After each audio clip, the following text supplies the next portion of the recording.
राज्यातल्या विधानसभा निवडणुका अगदी तोंडावर आलेल्या आहेत, त्यामुळे राज्य सरकार ॲक्शन मोडवर आल्याचं पाहायला मिळतंय। आचारसंहिता लागण्याआधी सरकार मोठे निर्णय घेताना दिसतंय। राज्यातल्या देशी गायींना आता राज्यमाताचा दर्जा देण्यात आलाय।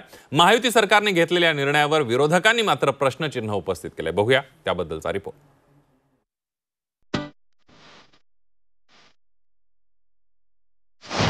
देशी गाय आता राज्यमाता।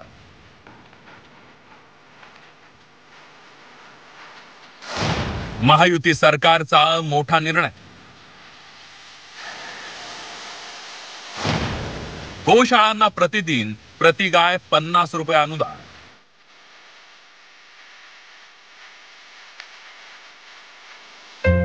महाराष्ट्र सरकारने देशी गायीला राज्यमाता म्हणून घोषित केलंय। देशी गायींच्या संगोपनासाठी मदत करणं, देशी गायींची स्थिती सुधारणं आणि देशी गायींची संख्या वाढवणं हा त्यामागचा उद्देश असल्याचं राज्य सरकारनं म्हटलंय। देशी गायीला राज्यमाता घोषित करण्याचा निर्णय घेण्यात आला।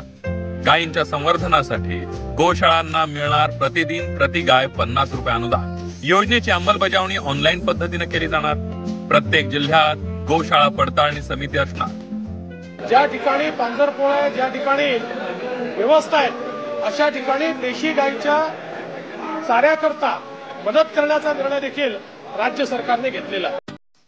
महाराष्ट्रामध्ये कोणकोणत्या देशी गायींच्या जाती आहेत त्यावर एक नजर टाकूया।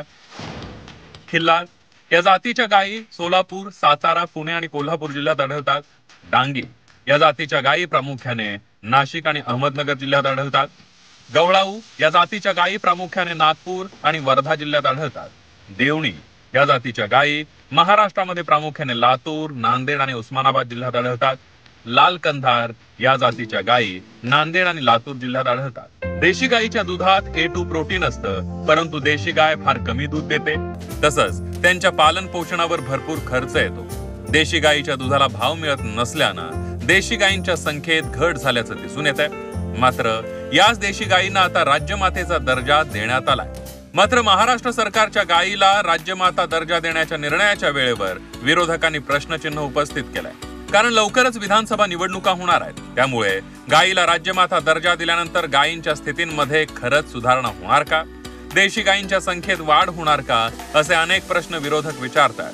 कृष्णात पाटीलसह सीमाढे, झी 24 तास, मुंबई।